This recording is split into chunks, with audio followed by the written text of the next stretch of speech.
Hello, everybody. Welcome to Homo Sapiens.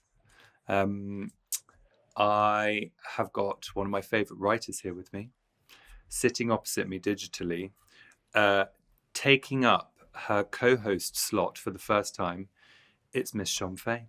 Hi. Oh my God, I feel so unworthy of this, given that the fact that I couldn't even assemble the tech required to co-host. I'm like, this is probably, I've done some jobs I've been underqualified for in my time, but this is one of the big ones, I think. Well, I think you did great. And more importantly, you're here, we're here. And we're going to talk about love today. Love in Exile is part of it, or perhaps the whole of it, is about uh, your relationship with love as someone, as an outsider, I suppose, and how you had interpreted love, how you had misunderstood love, how you had found different ways that, e.g., capitalism makes us feel about love, and your kind of path through that, which is really, we all have very, very specific ideas about love. And does that feel like a sensible nutshell? Or Yes, that's a very good précis. Yeah, you okay, did a good, good job. good. Yeah, I I'm think. available for book jacket write-ups. No, I would say that that's it. Yeah, I mean, I guess the exile of the title kind of hints at that. What you describe as this like feeling of being of an outsider status, and I Mm, guess like the book is about far more than romantic love, which I'm always keen to stress mm, for people who haven't read it. And in fact, I think romantic love comes out not as the most important form of love, at least in my life in the mm, book. um, but you know, I guess the starting point, right, is was this particular position, which I think culturally is still not, that people aren't really aware of it, which is, I'm a trans woman who dates men. Um, people, some people don't really accept this, but like actually, I really wish it wasn't the case sometimes. The the overwhelming majority of men that are attracted to me will be straight. Obviously, mm, some queer men that are attracted to women will be attracted to me too. But like, yeah, essentially, I function as a straight woman in one sense, but anti-trans stigma means that whilst there is a lot of sexual desirability from straight cis men towards trans women, trans is the fifth most popular category on Pornhub in the UK. mm. Interestingly, like whilst there's a majority of trans women globally do sex work, right? So like if people if they're doing it professionally, there's a market, but Mm. that does not translate into relationships or being considered a viable romantic partner. And there's a variety of reasons for that. Some of them are obviously political. So for me, my experience, right, is for various personal psychological reasons. This is at the beginning, outset of the book. It's not necessarily me today, but it's like where I was at maybe in my late 20s. I feel fundamentally unlovable. There's a range of personal biographical reasons and political reasons for that, being a trans woman. And then I am trying to fill that need with men who will want me for sex, but will not want me for a relationship. Mm. And what that repeated, I guess, emotional re-traumatization does to you. And Yeah. that was my starting point for the book. And as Mm. I say, I did have a couple of boyfriends, and then realizing as well, I've been so consumed with the idea of being loved and finding myself to be lovable, I haven't even considered what what love means for me, and what partnership means for me, and what romance means for me, and whether or not that's even the traditional setup of it. It's wanting Mm. the thing that you can't have, isn't it? It's like someone saying, well, you'll never I've never been that obsessed with weddings, to be honest, but I've heard well, many women, not just trans women, say, I think a lot of people get married because they've been told, they've worried about it and they want that day where they're Mm. celebrated and they walk down the aisle in a white dress, and it's like, I've been chosen by someone, and they don't stop to think about whether or not they're even compatible with this person, whether this person is a good person, whether or not the setup that they're in, monogamy, kids, family, or whatever, is even like fulfilling for them. And so I wanted to write to that experience more broadly. because it really struck me. Because, okay, so the first question we asked is queer love different to heterosexual love? And 72% of you said yes. I was actually really surprised by that. Everyone consistently surprises me. But I think what you're talking about there, Sean, is like, if you have operated on the margins in any sense, so that can be being queer, it can be being trans, which is, any sense of the margin, you're told you're unlovable, or maybe you receive the idea that you're unlovable. So then any kind of affection you just take without um, any of your own terms, because you're just like, oh, well, you like me. And that can actually really set you off on over a decade, in my case, of quite a few dead ends, And someone was talking so flippantly the other day. I was trying to remember who it was, but talking so flippantly about being in your 20s and gay, and just how, like, oh, you just can't let anyone do anything to you because you're so grateful that someone thinks you're attractive, having having finally found your people. Um, uh, so let's have a look at why. I said, if yes, why? So let's read a couple of these. So, why is queer love different to heterosexual love? Someone says, fundamentally, society has raised our generation to understand that one is correct and one isn't. Also talking about timing, someone else says, we play catch up from the minute people's love lives start. Not sure if it's the same now with those young folks, but I also found there was an overwhelming want to be liked, which I think for queer people led us to bad choices more than our straight counterparts. We seek the love we think we deserve and all of that, right? I mean, that's very central to what you were talking about, Sean. Yes. Yeah, it's an interesting one, isn't it? Because to throw a slight curveball in, because even the term like queer love, what does that mean? Because I think, for like, if we think about, like, just broadly, if I think about my lesbian friends, maybe some of the issues, I agree that there's some common ideas, experiences of marginalization, and like all queer people to a certain extent grow up internalizing some kind of message that the love that they have or whatever, or that is not as worthy, obviously, as the straight cis paradigm. But if I think about like the way that might play out for my lesbian friends versus my gay male friends, it's quite different. Yes. I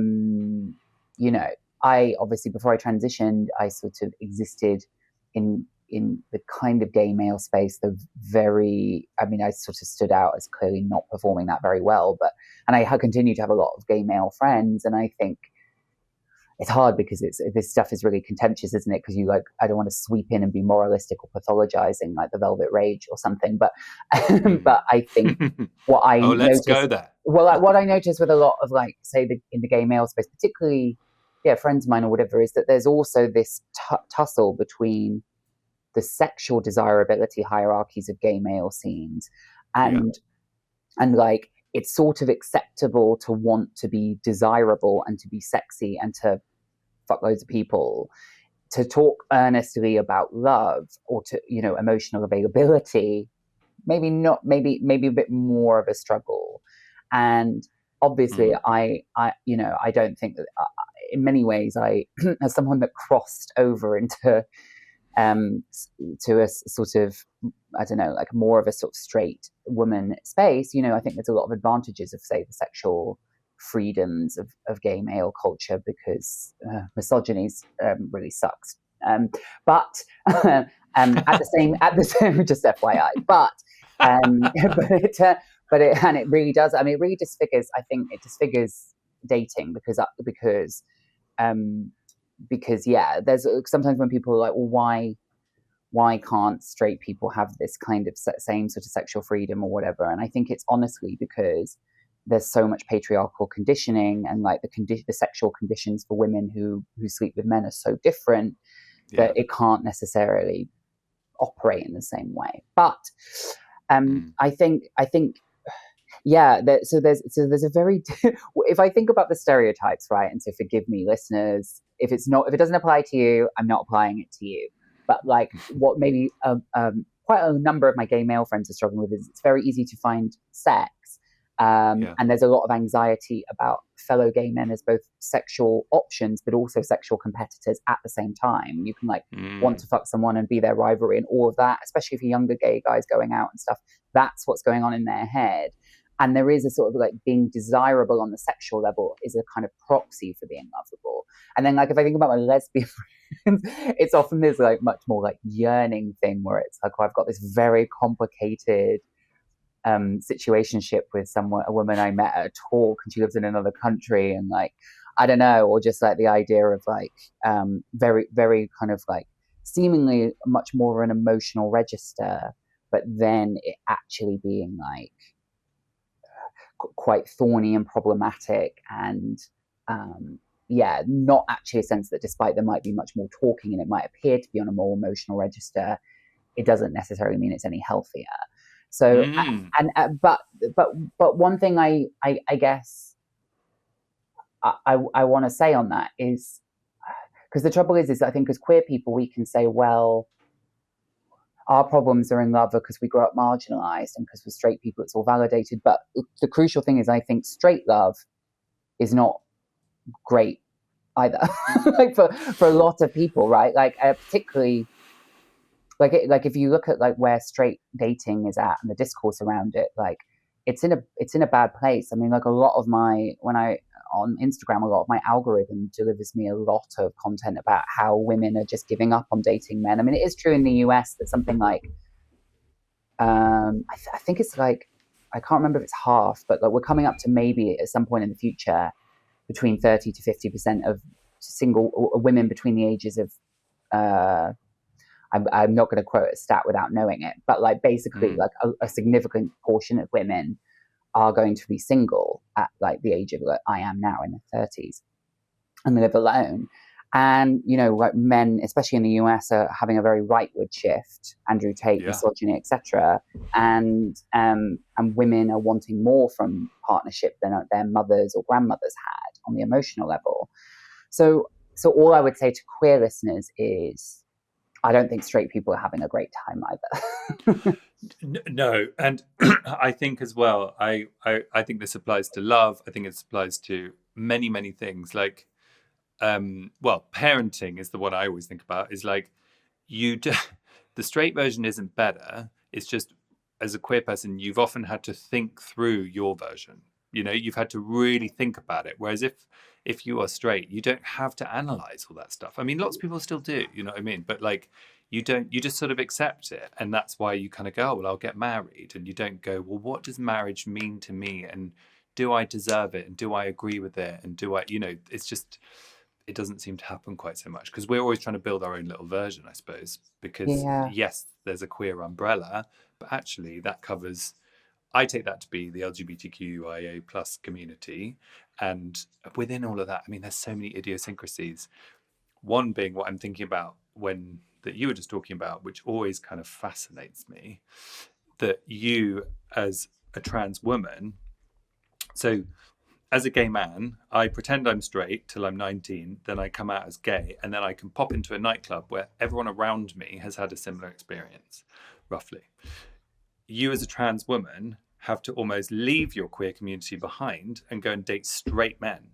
And and that is like, so one, that's really, really tricky. But also what's quite interesting about that is, and maybe this is a separate topic because but gay men are obsessed with straight men and find them really hot. So it's like, do you know what I mean? There's sort of so many things going on that are so specific. Yeah, I mean, funnily enough, I've looped back. I've had lots of conversations recently with some friends, including Monroe Bergdorf, actually. And one thing I've looped back around, because I've always dated bisexual men as well. There just are fewer out bisexual men who are, you know, even on dating apps, just the numbers. You know, it's a numbers game. But at this point, I think I'm actually at the point, Chris, this is an exclusive. I think I'm at the point where I just won't. I want to keep an open mind, but I don't really see how I could ever date a straight man again. And after writing this book, that was even clearer to me, because fundamentally it's about where my values lie, what my experiences, what my cultural references and my humor are, who I spend all my time with. And whilst this is idea opposites attract and you can have a partner that doesn't fit into all parts of your life, sure. But I think I do just what, ultimately it's like, I think I actually just want someone to kiki with who will have sex with me. And the trouble is like, yeah, and I think I wasn't ready to accept that when I was younger. Partly if a straight man means I'm a woman, if he desires me, it means my femininity. But also it's like, it's so confusing because there's also a sense of like, because as I say, I came out initially as gay as a teenager, and there's almost a repel response when I transitioned, because I was like, I'm not a gay man. Everyone's been forcing me into this box. So I was very paranoid, probably, about doing anything that seemed like I was still a gay man or whatever, including dating like a bisexual man that goes to Pride or whatever. Whereas now I'm like, when I go on a date, I'm like, would this person be able to come to Mighty Hoopla and not say anything mortifying? Yes. And often it's a no. But the trouble is I'm currently dating at the moment, and like the trouble is there are a lot more straight men, and straight men, this is what's funny is like when trans women talk about their dating lives online, you get all these like men in the comments, and women too, actually saying, oh well, he's not straight if he's with you or whatever. And honestly, kind of wish that was the case. I would love to date like a fully realized person that was like, I'm pansexual. But actually what you're dealing with is someone that obviously is coming up against a touch of queerness because they are attracted to someone that is trans, but has no blueprint for that, problematizes it greatly, is very worried about surrendering like heterosexual privilege, is terrified of what their family and friends think, often has a very strong patriarchal streak in them that means that they recognize that you don't confer any status on them in a kind of straight world because you actually go on to question their manhood. And worse, because of the way that a lot of men are socialized, they turn you as the partner, girlfriend, or whatever into the therapist, and you have to therapize through loving you, which is obviously really, really painful and negative. And I'm obviously happy to say never prepared to do that again, would rather be alone. So that's like a snapshot of like what I think trans women are often dealing with. But yeah, there is that difficult relation where like there was a period where I was like, well, maybe I just need to leave the community behind, and you almost kind of fall into the trap of being like, well, I need to do that in order to assimilate. And I think that's just internalizing transphobia, basically. Totally. And I think it's my version was internalizing homophobia. I feel like you go out, you realize who you are, then you go out and do a sort of, in my head, it looks like collecting a series of Mario Kart coins to try and prove to yourself that you are the version of yourself that you want to be. Which is, in my case, it was like, I'd never find camp people attractive, but that was because I was camp and I loathed it in myself, right? So I needed to try and get somebody who was very masculine to find me attractive, so that then that would somehow tell me that I was okay. And then you work out this is a fool's errand. Did you put things like mask for mask in your dating bios? No, because I wasn't masked, so no, I didn't. But that's what's funny, because some people, like, I remember this from before I transitioned, because obviously I always presented in a very feminine way, always wore makeup and stuff. So I remember being sort of excluded on that basis.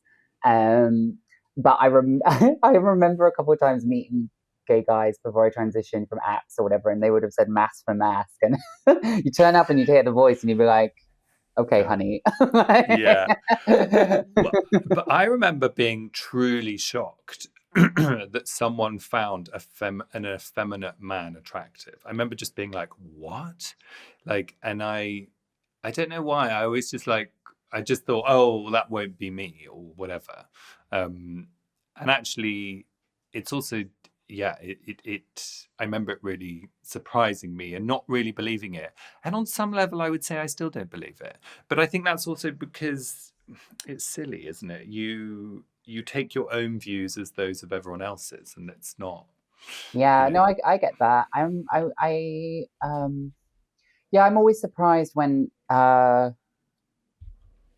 I don't know, like a friend will say, I'll meet someone, and then my friend will be, like a mutual friend will be like, oh, he was saying he really fancied you. I'm always like, who meet? Because I'm just always, especially because I'm out as a trans person. So mostly when people encounter me socially, they're aware of the fact that I'm Yeah, trans. yeah. And I still have that mechanism, and I have to be really careful not to follow that train of thought to be like, well, oh, I like to get overly excited about someone I don't even know just because they have Mm, expressed attraction to me, and also to run away with that to think, well, we're meant to be together. It's like actually, mm, some literally, it doesn't mean anything. But it is. It's because it's a scarcity mentality fundamentally of believing like I'm so niche and it's so complicated to love, and anyone that does, they're really going out on a limb to find me attractive, and like I've got to hold on to this and clutch onto it. And I can recognize the first thought coming with that even now, but obviously I don't really follow it to its logical conclusion of a really sort of destructive of a 3-day um, bender. crush. Yes, yeah, that too.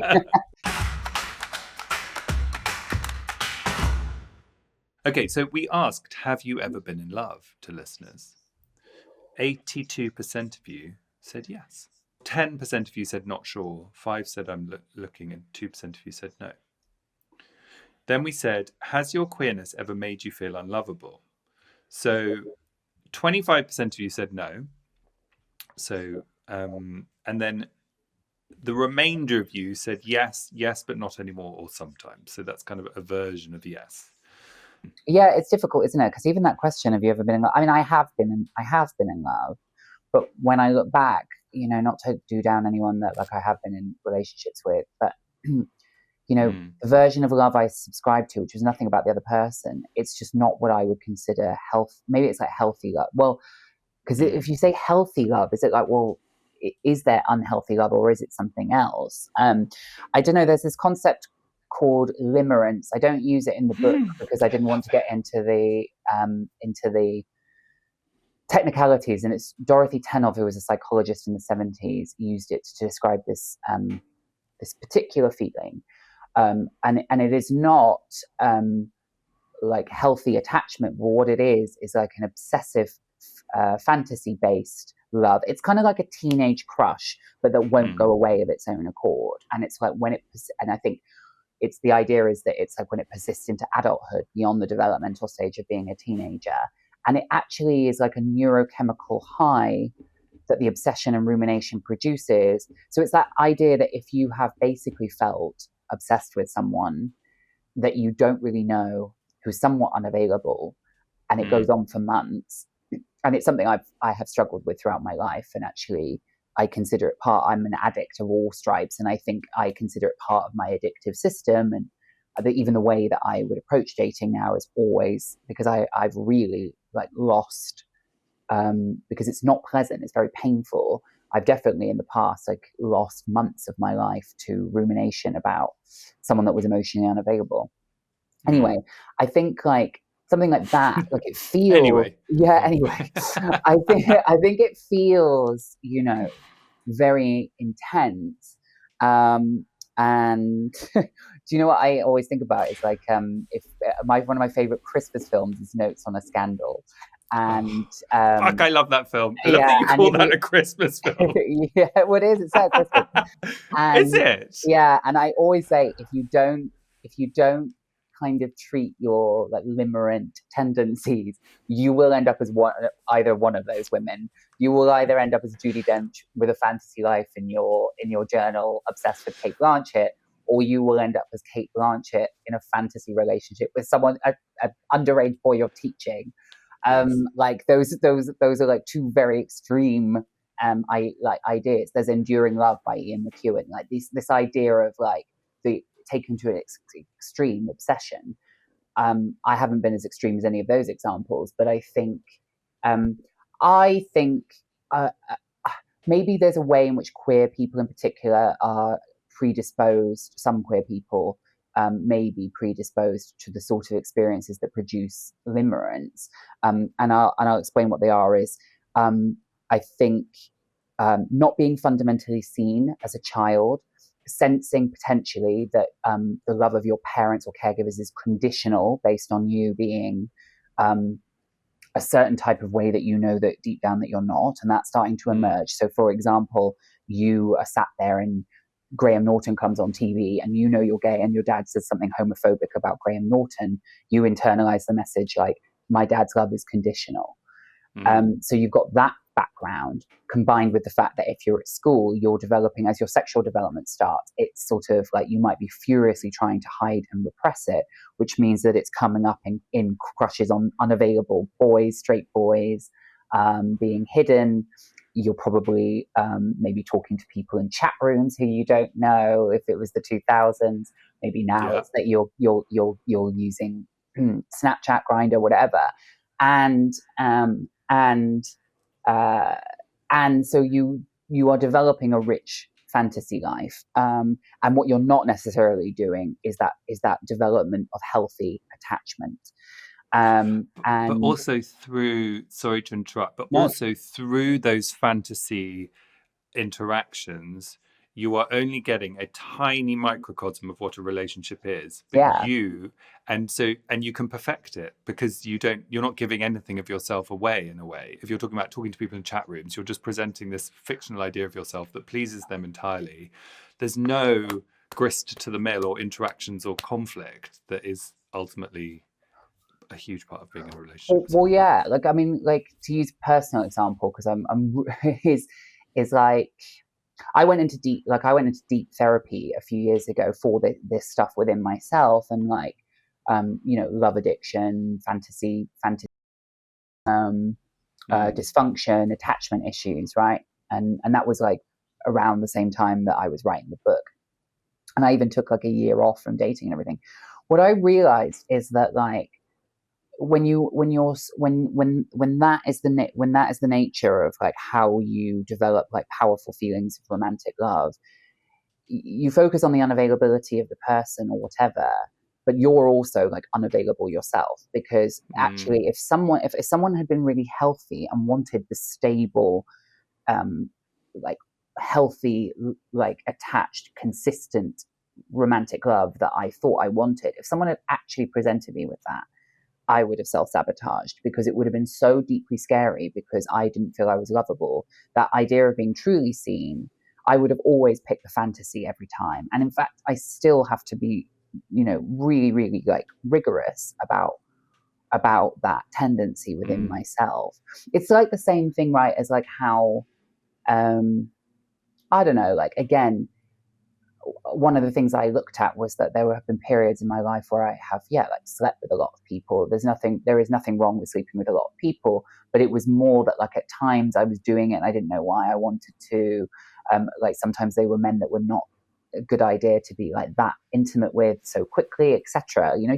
I personally wanted to look at that. And again, like there's a lot of substitution and unavailability there, right? Which is like, I can be physically intimate with you, but I don't want to be emotionally intimate. And so I'm going to pick someone that I would never get tempted into emotional intimacy with, because they're like a slightly sort of closeted bisexual guy with a blank profile,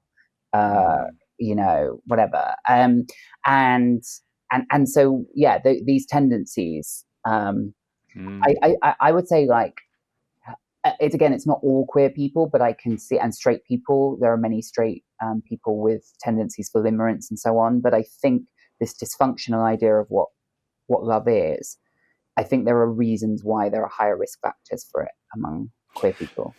Yeah, I remember, this is going to sound counterintuitive, but I remember having a conversation along these lines of like, I know that if I'm really hyper excited about someone, I know it's wrong. Yes. It's firing off too many things that are almost linked. I don't know what to, but I knew that it was a good sign of actually like chill, calm. Well, it's that idea sometimes, isn't it, that like actually what that butterfly is feeling being churned up is it's anxiety, or it's your unconscious. It's that the person is potentially activating something in the unconscious. And it always comes back to childhood, doesn't it? It's like Esther Perel, I think it's Esther Perel who said something like, when you get into bed with someone, you actually get into bed with 5 other people and 2 of them are your parents. So horrifying, isn't it? But I think like, yeah, I mean, the thing is as well, is if you know, like sometimes I can where I'm at now is I can meet someone at a party or whatever, and I can think, oh, he was hot, and we'll have an interaction. And then like now, I think when you smash through to that level of consciousness, you can be like, yeah, he reminds me of this ex, this guy that fucked me over, this guy, whatever, and it's the same energy. And I can find that really, really exciting. You know, like one thing that, because I was so afraid of like rejection, often who I would end up with were people that made, like, they if you like, I have the defenses up because I don't want to be rejected, so it's really quite hard to, I'm a bit of a tough cookie necessarily, so I would not even pick up on like a sort of more gentler vibe, or maybe this person's curious about me. So the only people that would make it through are these like big gesture, very intense, like very passionate people that made no bones about the fact that they like thought I was amazing, that we'd be together forever. And obviously none of them are here now. We're not together forever. One thing I will also say that you made me think of is, I think it can evolve as well. And we should come on to, in a second, let's come on to what people define as love, because I think that's really interesting. But I think you can enter limerence with someone. I know I've done this. You can enter limerence disappears, but you still have a connection. Then you can decide to rebuild based on where you are at. You know what I mean? Like, I think you can have many things at once. It doesn't mean that the thing that pulled you into a relationship with someone can also be, it doesn't necessarily have to make that wrong. You can just reappraise. And I think, for example, like, I've been with my husband 13 years, and I think we've been through many different phases of what we are, who we are, all of those things. And for me, part of being in a long-term anything with anyone, that could be a work relationship, a friend relationship, a romantic relationship, you basically do have to completely build it on the basis of where you were at on the day. It's not going to be the same as the day you met, right? Yeah, I mean, that makes sense. I mean, I've been in no long-term relationships beyond like sort of 18-month point for all the reasons I've outlined. But like, yes, that's what I understand now. I mean, and I think like, yes, people can jump from that like limerent. And I guess if both people are somewhat, you know, if both people are lover girls and they're both like intensely limerent at the start, you know, it can. And I have friends that has happened where it's like, oh, our third date was 48 hours. And you're like, okay, well, that's not going to work out. And then it actually does, because beneath that, there is more of the seeds of and willingness of compatibility. I guess the risk factor, isn't it, is that it blinds you perhaps to someone's character, to fundamental incompatibilities, like, do we want children? What are your values? What are your family like? All of these things. And it can feel very sterile to think about those considerations in early stage dating, when it's all passionate and exciting, to be like, well, fundamentally, is this going to work? But I agree that, like, I mean, what I look at the model of love in the book, and this is sort of anticipating the what does love mean, is that, you know, I try and address that in the book, and there's lots of writing on what love means. And the book is in some ways in conversation with All About Love by Bell Hooks, which is like this, you know, obviously huge, massive global bestseller on the subject. And I sort of broadly, I don't agree with her on absolutely everything she writes about love, but I think one thing I take heavily from her is, this idea that love is a consistent practice, and actually, you know, loving people, you know, should involve some elements of service and sacrifice, and like forgiveness, and being willing to meet the person where they are, and getting up every day and making the choice. And again, all of these things are, like, I think to a certain kind of person, I'm pointing at myself, people listening, I think historically that can feel very, very simultaneously scary and boring. And it's not the model of love that, like, pop music, rom-coms, art books often show to us. You know, But I think it's like I've love is great, but also it's not the be all and end all. You know, I've had many discussions with my friends who have felt shit about not finding it and all of that. And actually, it's I don't know, it's a bit like gardening. If it's for you, go for it. You know, yeah. and Well, yeah, I mean, I agree. It's true. I think, yeah, I think what can be difficult with that, and that's what the exile of the book speaks to, right? Is um, society is so wired around the romantic form of love, mm, and for some people actually don't really like it, or like they're not suited to it long term. And that's mm, okay, but we don't really as a society say that. We do sort of say if you haven't found this particular kind and made it work, then oh my god, the light, then oh yeah, you you failed in some way.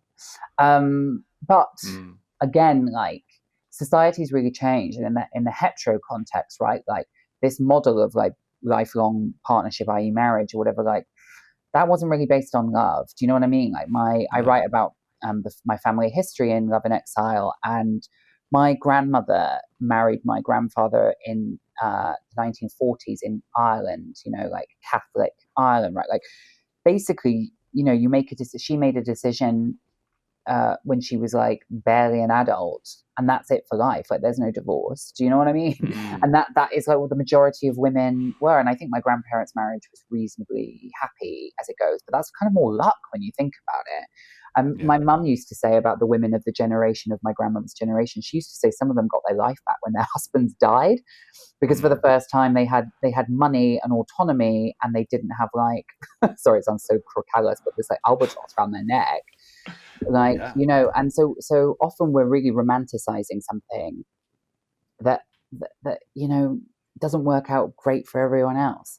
But this mm, I just you know want to touch on the fact again that the book isn't consumed solely with a romantic love, because I think one thing that my queerness and queer community mm, really showed me is that like uh one of the benefits is that I am surrounded by people by whom I'm truly seen, in a way that I worry that a lot of women who are just married to a man, and like participating in the kind of like very sort of, you know, straight laced, straight world, you know, I don't think they get seen or understood in the ways that are on offer to me. And that makes me really sad. So mm, by one metric, I might feel really excluded, but by another, it's like I have very rich and deep, loving friendships where I am truly seen as I am, and I'm not having to conform to some kind of ideal, because it's what the large cultural and societal script is. it's so true. And because everyone's quite varied. So I said for you, what is love, right, on here? Apart from the six people who wrote "Baby Don't Hurt Me, Baby Don't Hurt Me" as the reply, it was very varied, and I actually thought it was a bit of a nebulous question. I was like, I wonder whether people will actually reply, but you did, listeners. Um, Acceptance, desire, belonging, says one person. Company, companionship, common understanding, shared experience, grace, says Frederick. Mm. Um, that's a very non-romantic one, which is really nice, sort of speaking to what you were saying. Spending your time together and knowing that you bring light, joy, and contentment to each other, says Mirren. It's akin to arriving home. It's about belonging, safety, total acceptance, and trust. Um, I would say trust is a big one for me. Trust, says Adam as well. Friendships that are honest, relationships that you can be yourself and feel safe.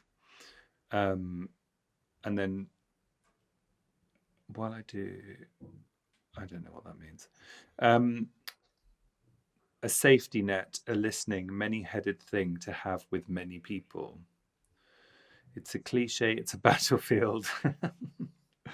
um, Someone who accepts you for who you are and that you have fun with. Very varied, depends on the relationship, but very varied. Did your opinion of it change through the writing of the book? Yes. Let me think about the ways in which it changed. I mean,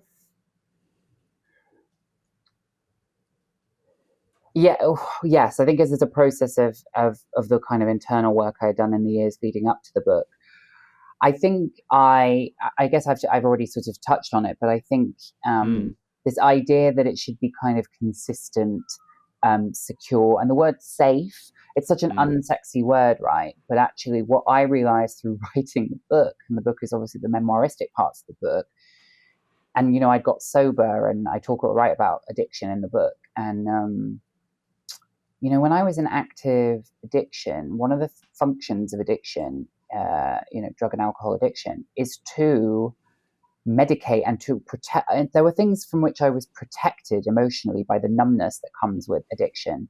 And when mm, I got sober, I was no longer protected in the same way. And I guess like it's kind of sometimes icks me out this, but I was a bit softer.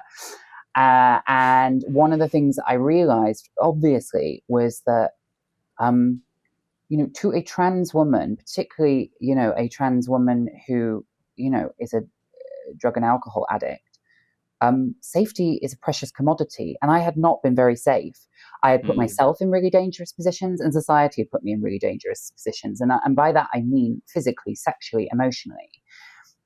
mm, And actually, safety became a huge premium all of a sudden. And mm, this idea that I've been like where I'm at with it now is like, and I'm not just talking about romantic love here, I'm talking about in my friendships, because I used to also, these dynamics would play out in my friendships. There was nothing I loved more than a really intense female friendship with someone that was really exciting, mm, and many of those blew up in flames. But what I realized was, I have put myself through or been put through enough.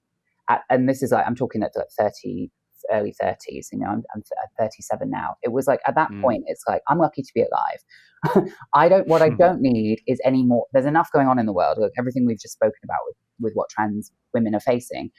mm, I don't need to come home to someone that makes me feel on any level unsafe and insecure. mm. And like it's so funny that when those answers, like in all seriousness, the what is love, baby, don't hurt me, right? Is actually like, you know, how often are we actually secretly like trying to beg someone else not to hurt us? And that should not be. Obviously, if we've got wounds from the past, that might be something we work through at the beginning of a relationship. And yes, people will always disappoint us and we might be hurt in slight, subtle ways. And there's the role of repair there. But fundamentally, the idea that you're like looking up at a partner begging them not to hurt you, like that model of love just didn't work for me anymore.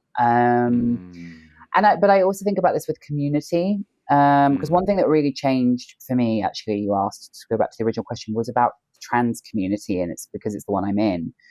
But mm, trans people can be, especially like trans women, we can be really fucking mean to each other at times. Really, I mm, mean, this sounds mm, so like schmaltzy and like, but we can be really like, obviously, when people have been routinely deprived of kindness, of security and attachment, of like loving relationships throughout their life and carrying a lot of trauma of that, we can also visit it on other people. And there's yeah. minority stress as we're being pressured. And I just realized like, I didn't want to participate in that anymore. That like, it's not that I love or really like warm to necessarily every trans woman I meet, but the way that I engage as a public thinker and writer and like someone that's very active on social media, I hope people would notice that I don't really come for other trans people and I don't really get into intra Mm, community beef, and I try and be gracious to people because it's like we've all been through enough. Like we all mm, deserve emotional safety and not this constant fear of being excommunicated for having the wrong opinion or being a bit. Guess what? Like it's not. It's difficult to admit in the current climate, but like I kind of accept that like a lot of trans people are going to be we're all going to be a bit crazy. It's like this world will make like, and rightly so, this world, it's like what my friend David Hoyle always says, I'm proud to be mm, mentally ill, is that like, because in this society you should be. Sinead O'Connor mm, says something like it's no sign of health to be well in a profoundly sick society. We, mm, to a certain or lesser extent, we're all going to be carrying some kind of wounds. And for mm, me, I realized, especially with someone that had a degree of platform and power after my books came out, in terms of just the access that I have, that I kind of wanted to use that kind of responsibly in my relationship with my own community. So for me, the love there isn't about like fawning all over someone and being like, we're going to be best friends, or like these like big statements of love on social media. It's more of a practice of like, how do I extend generosity and grace? So that's why I really liked that word, to like people in my own community, especially the younger ones, because like, you know, I came out of the pandemic and suddenly realized that I'm weirdly in trans elder territory, which, but anyway. Yeah, I love that. I really love that. Shon, we've got to finish. Okay, I really want lesbians to write in, because we were talking, that was coming up about specifics of love, and I was, as ever, giving a one-sided view. So hello at homosapienspodcast.com, but everyone keep writing in. Tell us your opinions on this. We want to hear from lesbians. I'm sorry, but sometimes I feel like gay men catch all the heat, but sometimes the lesbian levels of yearning, I feel like sometimes everyone's like, all gay men are dysfunctional. Sometimes I'm like, some of the lesbians have you gobbling. If you're a yearning lesbian, hello at homosapienspodcast.com, please. And everyone else, please write in. Before we go, we have to do community message board in a very short way. Firstly, Shon, this has been amazing, so thank you very much. And I know that you have something for community message board. I do, that's completely evaporated from my mind while we've been talking. What was yours, Shon? Oh, mine was Pillion, a film by Harry Lighton, written and directed by Harry Lighton, that premiered at London Film Festival last week. I saw it on Saturday evening, and it stars Harry Melling and Alexander Skarsgård. Very, very sexy man.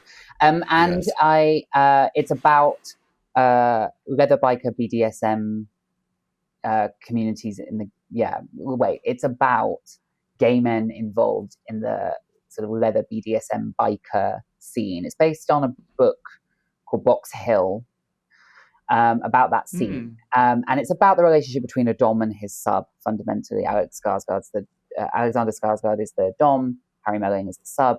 But it's really funny. It's kind of like it's very explicit. Don't go with your mum. But it kind of is like a 90s British rom-com. It's got the kind of vibe, like the kind of tone of that mixed with this kind of hardcore pornography vibe. It's very playful, isn't it? Yeah, it is very playful. But it's also it's very funny, but it's also very moving. And what's moving about it is, I think it's a film about love, because what its question is whether BDSM is your thing or not. You know, it's like, what is the line between love and masochism? And I think like that is a deep question for us all. And I think the film poses that question and toys with that question in a really interesting and novel way. Lovely. Okay, well, if you have views on the line between love and masochism, please get in touch. Hello at homosapienspodcast.com. I would like to just shout out The Two Roberts by Damien Barr, his new book, and it's been very well received. He's also curated a show about the two artists who are in the book for Charleston in Lewis. So that's going on. I'm not quite sure what I meant by that sentence, but I'll put it on the show notes. Shon, this has been wonderful. Thank you so much. You are an absolute delight always, and this is just the beginning of your time with us, so thank you very much. Thanks. Alrighty. Bye, listeners. See you soon. Bye for now.